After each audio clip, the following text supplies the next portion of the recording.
합독하시겠습니다. 시작. 이는 나병 환자라 부정하니 제사장이 그를 확실히 부정하다고 할 것은 그 환부가 그 머리에 있음이니라. 나병 환자는 옷을 찢고 머리를 풀며 윗 입술을 가리고 외치기를 부정하다 부정하다 할 것이요 병 있는 날 동안은 늘 부정할 것이라. 그가 부정한즉 혼자 살되 진영 밖에서 살지니라. 아멘. 오늘 말씀 제목 다 함께 읽어볼까요? 시작. 정결자는 어디서 나왔어요? 정하게 하는 것이. 얘들아, 이 정자 옆에 한자가 있는데 이 한자를 아는 실력 있는 친구들은 없겠죠? 발을정. 근데 비슷해. 무슨 말인지는 도금이가 의미를 알고 있는 것 같아요. 이 정자는 무슨 정자일까요? 막 눈치가 엄청 빠르네. 깨끗하게 한다는 뜻이에요. 정하게 한다라는 것은 깨끗하게 한다라는 뜻입니다. 그래서 오늘도 말씀 속에서 우리 사람 앞에 칭찬받는 거 아니죠. 하나님 앞에서 하나님의 말씀의 인도를 받는 시간 되기를 원합니다. 성동현 전도사님 나오시겠습니다.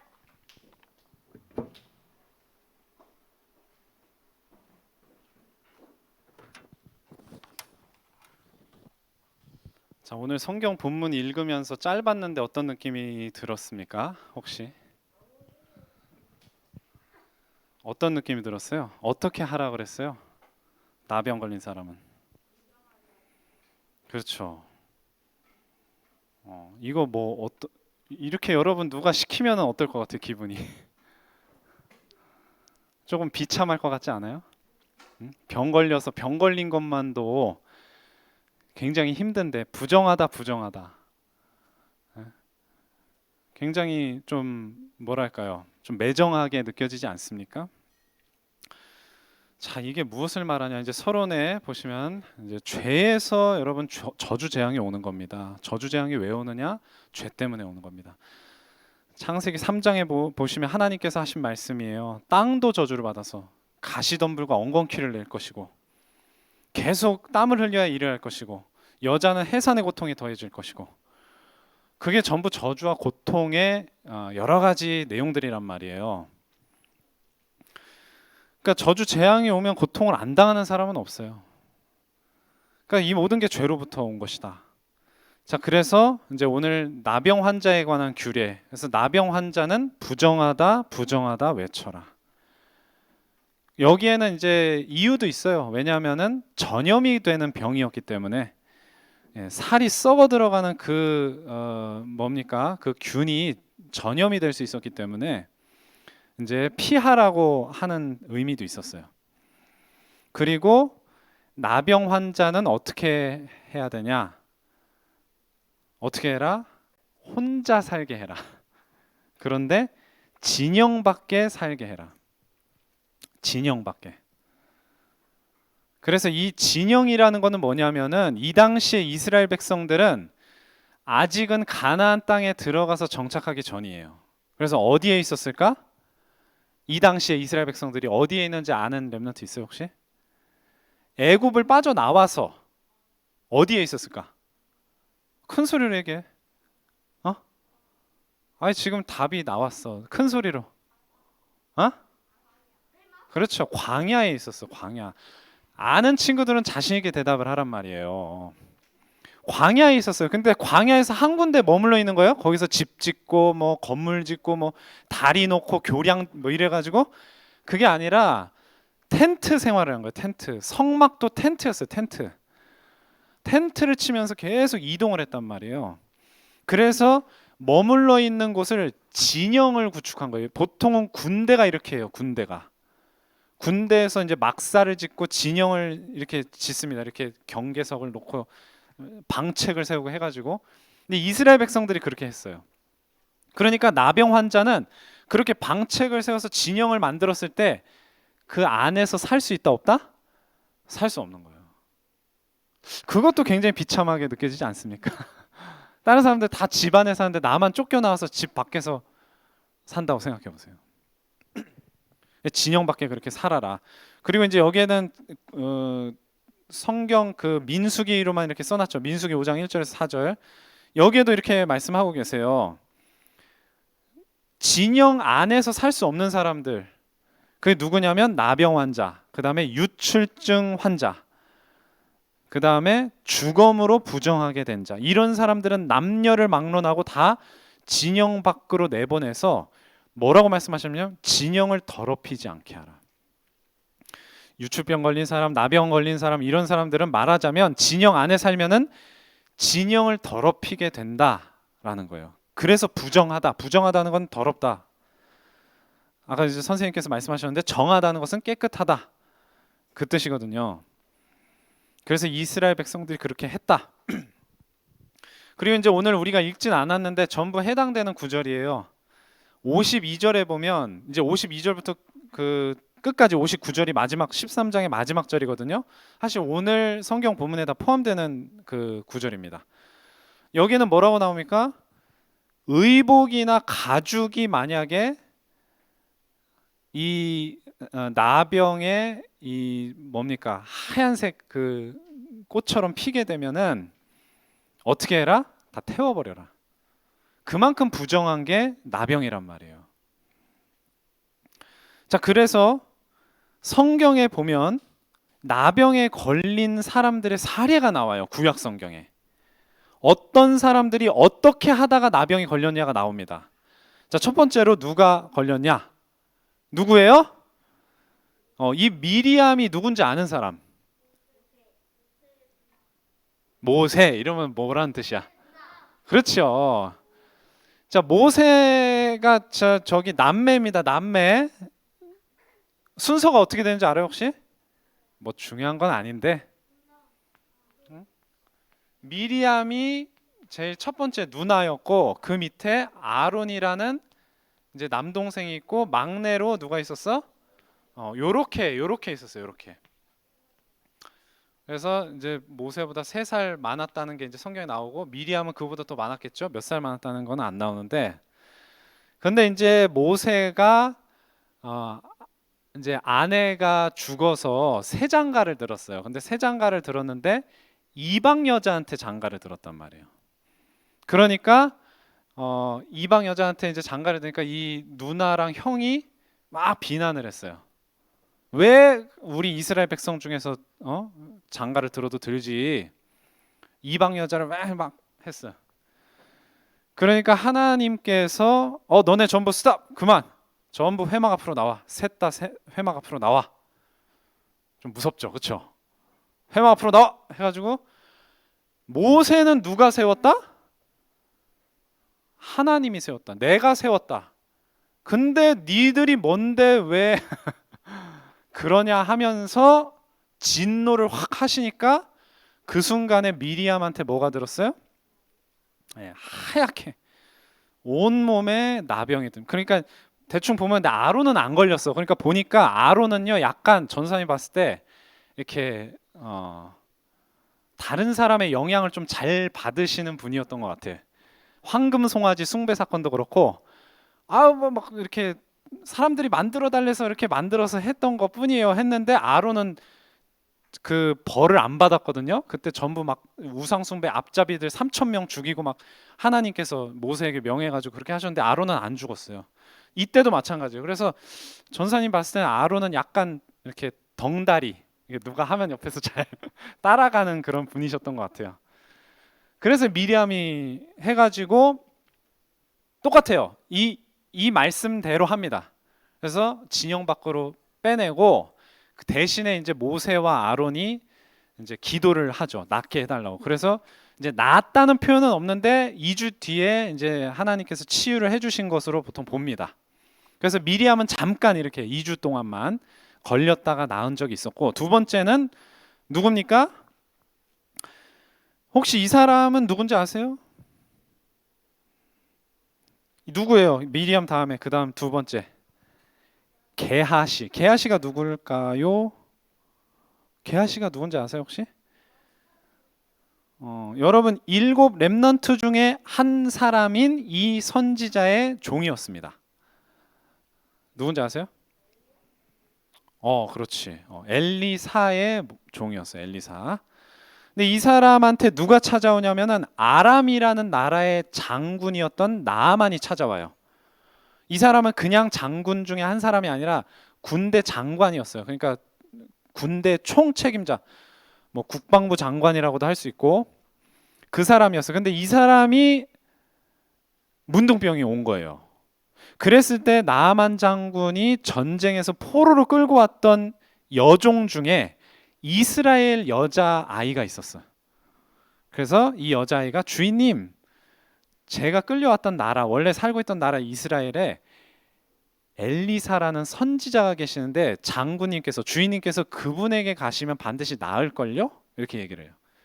그래서 그 말을 나아만 장군이 듣고 자기 왕에게, 아람 왕에게 얘기를 합니다. 그러니까 아람 왕이 이스라엘 왕한테 편지를 써요. 우리 장군이 문둥병으로 고생하는데 너네 나라에 엘리사라는 선지자가, 영험한 선지자가 있다 하더라. 그래서 장군을 보낼 테니까 그 선지자를 좀 만나게 해달라, 이렇게 편지를 씁니다. 그러니까 이스라엘 왕이 엄청 스트레스를 받아요. 왜냐? 아람 왕이 맨날 북이스라엘 침공했거든. 이거 왜 그런 거지? 왜 갑자기 문둥병을 왜 우리한테 낳게 해달라고 하는 거야? 이러면서 엄청 당황해하면서 이거 분명히 우리나라를 또 침략하려고 지금 수작 부리는 거야. 이렇게 당황을 해요. 근데 어쨌든 이제 나아만 장군이 엘리사에게 찾아갑니다. 그래서 어떻게 하는지 아시죠? 강에서 만나주지도 않아요. 7번 목욕하세요. 그것도 종을 시켜서. 그 종이 계하시거든요. 그래서 우리 선지자 선생께서 7번 목욕을 하시랍니다. 그러니까 이제 나아만이 어떻게 돼요? 기분이 나쁜 거야. 내가 강대국 아람의 군대 장관인데 나와보지도 않고 그냥 시켜. 그런데 이제 옆에서 부하가 뭐라 그래요? 그냥 하십시오, 장군님. 그래서 했더니 나았어, 안 났어요? 나았어요. 그래서 나을 걸 믿고 선물을 가져왔거든요. 그래서 나를 낳게 해주신 하나님이 낳게 해주셨지만 선지자 선생님 선물을, 금은 보화를 막 한가득 가져왔어. 그러니까 엘리사가 받았을까 안 받았을까? 그거 필요 없다. 필요 없으니까 그냥 돌아가시라, 이렇게 했어요. 그러면 이제 얌전히 돌려 보내드리고 놔둬야 되는데 게하시라는 종이 욕심이 생긴 거예요. 그냥 돌아가시랍니다 해서 돌아가는데 혼자서 몰래 다시 돌아가는 나아만 장군을 따라가서 우리 선지자 선생님께서 그 보화 다시 달랍니다. 엘리사 선지자가 시킨 거예요? 시킨 거 아니에요? 절대 아니죠. 그래서 그거를 말하자면 착복을 한 거죠. 그래서 그걸 알고, 엘리사 선지자는 다 알고 있었어요. 다 보고 있고 다 알고 있고 하나님하고 늘 통했기 때문에. 그래서 네가 저주를 받아서 너와 네 자손에게 영원토록 그 나병이 갈 것이다. 그래서 그 게하시가 그 순간에, 이제 그 순간부터 나병이 생겨서 눈같이 희게 되었다. 보통 하얗게 되거든요. 이렇게 눈곱 핀 것처럼. 그렇게 되었더라. 이렇게 됩니다. 그래서 그 다음부터 게하시는 안 나와요. 이제 성경에 이제 더 이상 종은, 그 다음에 도당선 사건도 벌어지고 하는데 거기도 종이 나오거든요. 다른 종이에요. 게하시 아닙니다. 도당선 사건은 그 다음에 이루어지는데 다른 종이에요. 게하시는 그 다음부터 문둥병 걸려서 격리됐기 때문에 더 이상 종으로서도 활동을 못하고 그 상태로 그냥 산 거예요. 자, 그리고 이제 세 번째는 누굽니까? 우시아는 누군지 아세요? 뭐 여러분 별로 들어보지 않은 이름일 겁니다. 다른 데는 이제 다른 이름으로도 나오는 왕이에요. 유다 왕인데 굉장히 전성기 때 왕인데 이 사람이 하나님을 잘 안 섬기는 사람이었어요. 나라는 굉장히 잘 되는데, 근데 이 사람이 벌써 하나님을 잘 안 섬기는 사람들 특징이 뭐냐면 제사장의 직분을 함부로 생각해요. 이게 누구랑 비슷하냐면은 제사장 직분을 함부로 해가지고 자기가 막 제사를 집전했던 사람, 혹시 누군지 아세요? 렘넌트 중에 혹시 어떤 왕이 이런 짓을 하다가 하나님께 버림을 받았는데? 누구? 크게! 그렇죠, 사울 왕이에요. 우리 렘넌트들 아는 렘넌트들은 다 안다니까 이렇게. 근데 비슷한 곳에서만 계속 들린다는 게 우리 많은 렘넌트들도 성경에 대해서 좀 아시기 바랍니다. 사울 왕이 지멋대로 이 당시에 선지자가 사무엘 선지자인데 사무엘 선지자가 오셔서 제사를 집전을 해야 되는데 지가 그냥 했어요. 그래서 내가 사울 왕을 버렸노라. 그래서 이제 다윗 왕에게 아직 소년이었던 다윗에게 기름을 부은 거거든요. 근데 이 우시야 왕도 마찬가지예요.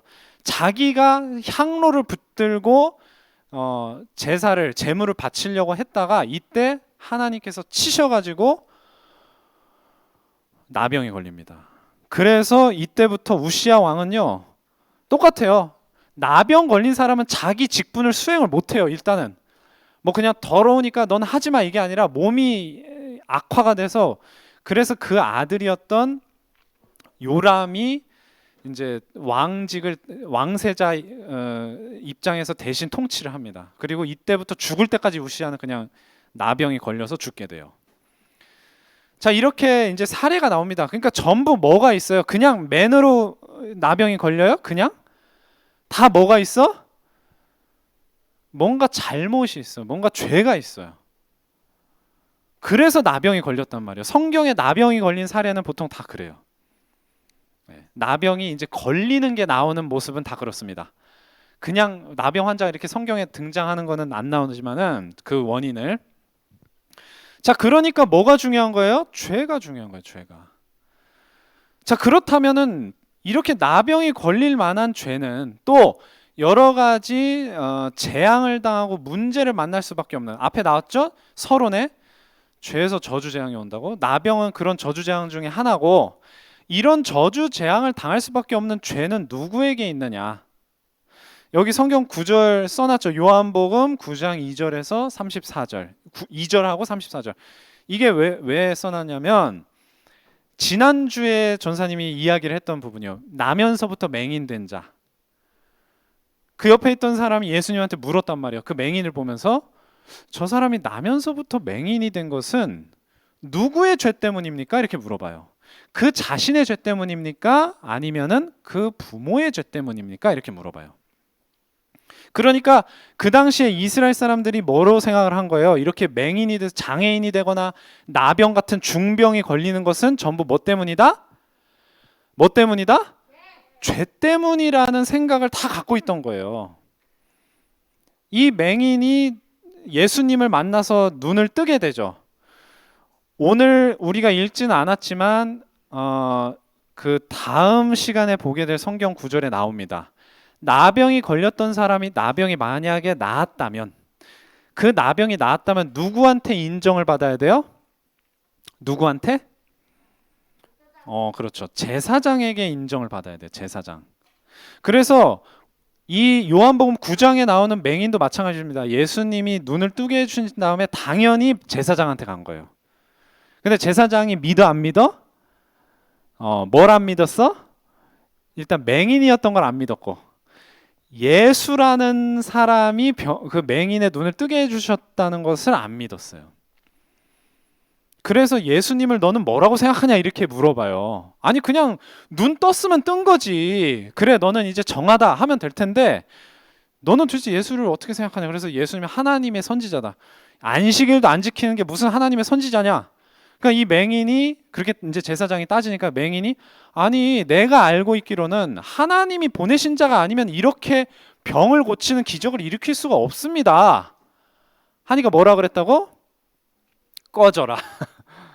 근데 그냥 꺼져. 이게 그냥 물러가라 한 게 아니라 네가 온전히 죄 가운데 태어나서 우리를 가르치느냐? 가라. 이렇게 얘기하는 거예요.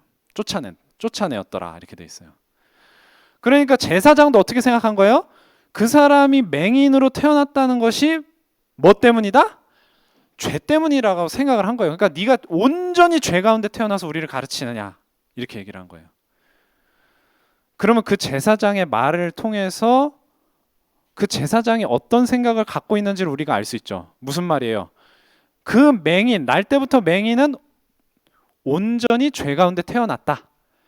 태어날 때부터 죄가 있었다. 그 말은 자기네들은 태어날 때부터 죄가 있었다 없었다? 없었다고 생각을 한다는 방증이죠. 그렇죠? 그렇게 생각을 했다는 뜻이에요. 자, 예수님은 그렇게 말씀을 안 하십니다. 자, 죄 없는 자가 돌로 치라. 요한복음 8장에 보면은 이 바리새인들이 예수님을 엄청 싫어했어요. 그래서 성전 안에서 일어났던 일이에요. 성전에서 예수님이 사람들을 막 가르치고 계시는데 바리새인들이 한 여자를 끌고 옵니다. 여자가 나쁜 짓을 했어요. 부도덕한 짓을 했어요. 그리고 그 현장에서 걸렸어요. 그래서 예수님 앞으로 끌고 온 거예요. 굳이 예수님 앞으로 끌고 왔어. 성전으로. 그런 죄를 지은 여자는 성전으로 데려오면 안 돼요. 근데 데려왔어. 왜? 시험하려고. 이런 사람은 모세의 율법에 돌로 치라고 돼 있습니다. 어떻게 해야 됩니까? 물어보는 거예요. 예수님한테. 왜? 율법대로 돌로 치라 그러면은 뭐가 돼요? 예수님이 늘 사랑으로 죄인들을 감싸시고 하시는데 돌로 치라 그러면은 안 맞잖아요. 늘 죄인과 세리들과 병자들을 고쳐주시고 하시는 예수님이 반대로 야, 죄 없어, 괜찮아, 돌로 치면 안 돼, 이렇게 말하면 뭐라고 할까요? 바리새인들이 모세의 율법을 거역하는 자라고 바로 공격을 하겠죠. 그래서 예수님이 뭐라고 말씀하세요? 그렇죠. 너희 중에 죄 없는 자가 돌로 치라. 그러니까 9절에 그 밑에 9절에 뭐라고 나옵니까? 이게 예수님의 권위예요. 권위. 아무나 이런 말 한다고 이렇게 안 됩니다. 예수님의 권위예요. 돌로 치려고 하는데 여기 보니까 뭐라고 나오냐? 뭐라고 나와요? 양심의 가책을 느껴서 누구로부터 누구까지? 좀 큰 소리로 여러분 지금 어른으로부터 어른으로 시작하여 젊은이까지 하나씩 나왔어요. 왜 어른부터 젊은이까지일까?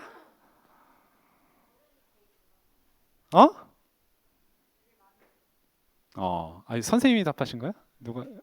누가 얘기했어요 지금? 그렇죠. 예. 나이가 드신 분들이 뭐도 많겠어요. 죄도 많잖아요. 그러니까 나이 드신 분들이 먼저 가고 젊은 사람들은 그래도 죄가 적은 거지, 없는 게 아니라. 근데 젊은 사람들도 끝까지 남아 있는데 생각하면 죄 있어 없어요? 죄 있잖아. 그러니까 하다가 에이 하고 가버린 거예요. 그 뒤에 이제 10절에서 11절은 이제 안 나왔는데 여기 안 썼는데 전사님이 10절에서 11절에 보면 누가 남아 있을까? 많은 사람들이 둘러싸서 돌로 치려고 했다니까 진짜로. 누가 남아 있었어요? 아무도 안 남아 있었어요. 예수님하고 그 여자밖에 안 남아 있었어요. 그래서 예수님이 물어보시는 거예요. 너를 고발하던 자들이 어디 있느냐? 여자가 뭐라 그래요? 주여 없나이다. 아무도 없나이다. 예수님 뭐라 그러세요? 나도 너를 정죄하지 아니하노니 가서 다시는 죄를 범하지 말라. 예수님이 그냥 한 방에 해결해 버린 거예요. 한 방에. 이 바리새인들이 예수님 어떻게 하면 책 잡아 보려고 막 꼼수를 부리고 난리를 치는데 예수님 한 방에 죄가 없는 자가 돌로 쳐라. 예수님 앞에서 죄 없는 자로 내세울 수 있는 사람이 한 명도 있다 없다? 없다. 자, 그래서 이제 모든 사람에게 죄가 있다는 것은 너무나 당연한 사실이죠. 예수님이 또 그런 말씀을 하십니다. 이 당시에 이제 사고가 터질 거 아닙니까? 이 시대에도. 그래서 두 가지 사건을 이야기를 해요. 어떤 사람들이 어떤 얘기를 하냐? 빌라도. 그 당시 예수님 십자가에 못 박은 사람이 빌라도인 거 아시죠? 유대인들이 못 박은 거 아닙니다. 유대인들이 그 당시에 총독, 우리나라에도 왜 일제 식민지 때 조선 총독부가 있었잖아요. 똑같아요. 로마인들이 세운 유대 총독부가 있었어요. 그 총독이 이 당시에 빌라도였던 거야.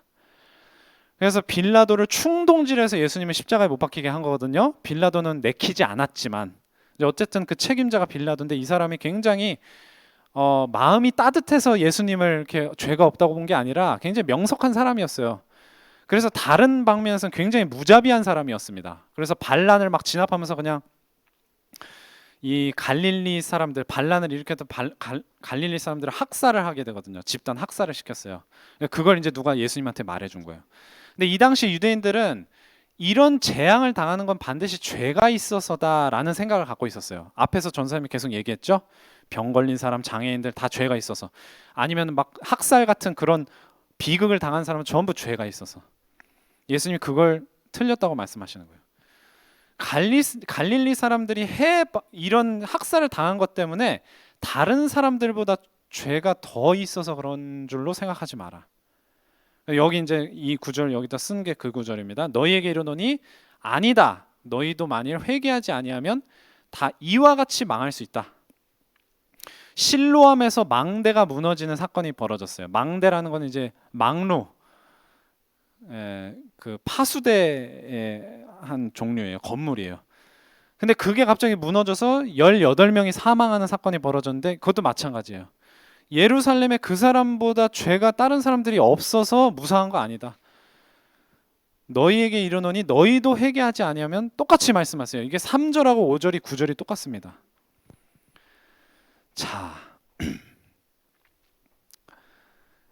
그렇습니다. 그래서 이제 나병으로 다시 돌아와서, 그러면 이 나병은 구제할 수 없이 저주받은 병이냐? 저주받은 사람들이 맹인으로 태어나고, 저주받은 사람들이 뭡니까? 막 죽임도 당하고 사고도 당하고 하는데, 그러면은 그런 사람들은 구제받을 수 없느냐? 근데 예수님께서는 이 나병도 여러 차례 고치시는 모습이 나와요. 예수님만 고친 게 아니라 예수님이 전도하라고 파송한 제자들도 나병을 고쳤습니다. 그래서 세례 요한이 제자들을 보내요. 예수님한테 당신이 그리스도가 맞습니까? 이렇게 물어봐요. 그러니까 세례 요한도 예수님의 앞길을 닦는 역할을 했지만 예수님이 진짜 그리스도이신지를 확실하게 몰랐어요. 그때 예수님이 그 세례 요한이 보낸 제자들한테 그렇게 얘기를 합니다. 자, 지금 여기서 벌어지는 일들을 그대로 알려줘라. 여기서 벌어지는 일들이 뭐냐? 맹인이 보며, 못 걷는 사람이 걸으며, 나병 환자가 깨끗함을 받으며, 못 듣는 자가 들으며, 죽은 자가 살아나며, 가난한 자에게 복음이 전파된다. 예수님이 그리스도라는 증거가 나병이 낫는 것을 통해서도 나타나고 있다라는 것을 말하라는 겁니다. 자, 그래서 여러분, 분명히 이스라엘 사람들이, 또 우리도 그렇게 생각하는 경우가 많아요. 죄 받아서 그렇다. 자, 그런데 중요한 건 뭐예요? 결론입니다. 저주 재앙을 불러오는 죄는 어떤 죄다? 원죄입니까? 자범죄입니까? 원죄라는 사실입니다. 그러니까 이 당시에 이스라엘 사람들은 무슨 죄라고 생각을 한 거예요? 자범죄라고 생각한 거예요. 자범죄. 그 사람의 죄입니까? 그 부모의 죄입니까? 이렇게 묻는 것 자체가 원죄겠어요? 자범죄겠어요? 자범죄인 거예요. 그걸 이해를 못하고 있었던 거예요. 그래서 바리새인들이 예수님을 대적했던 겁니다. 계속해서 시비를 걸었던 겁니다. 저와 여러분은 그런 바리새인이 아니라 원죄 때문에 모든 사람이 그와 같은 저주 재앙을 당할 수 있는 존재라는 것을 알아야 됩니다. 그것을 제대로 안다면요, 내 곁에서 문제 있는 사람, 내 곁에서 잘못하는 사람, 내 곁에서 안 좋은 일, 비극 겪은 사람을 헛소리를 해서 이상한 걸 가르치는 게 아니라 복음으로 확실하게 답을 줄 수 있어요. 그리고 그런 사람이 돼야 됩니다. 렘넌트 여러분들은. 렘넌트 여러분들이 원죄 이해 못하고 자범죄만 보고 네 이거 잘못이야 저거 잘못이야, 바리새인하고 똑같은 거예요. 그거는 원죄를 해결하신, 그래서 자범죄까지 해결하신 그리스도의 복음으로 확실하게 무장하시는 렘넌트 여러분 되길 바랍니다. 기도하고 마치겠습니다. 하나님 아버지, 오늘 이 나병 환자에 관한 규례를 통해서 그리고 이 나병 환자에 대해서 또 온갖 장애인들과 비극을 만난 자들에 대해서 예수님이 하신 말씀을 우리 렘넌트들이 듣고 마음에 담게 하여 주시옵소서. 우리 인간에게 문제를 가져오는 죄는 자범죄가 아니라 바로 원죄라는 사실. 그래서 이 원죄가 없이 태어난 사람은 아무도 없다는 사실을 깨닫고 우리 자신의 문제에 대하여 그리고 내 곁에 있는 사람들의 모든 문제에 대하여 율법이 아니라 복음으로 확실한 답을 먼저 가지고 줄 수 있는 렘넌트들이 되게 하여 주시옵소서. 이 모든 말씀 예수 그리스도의 이름으로 기도합니다. 아멘.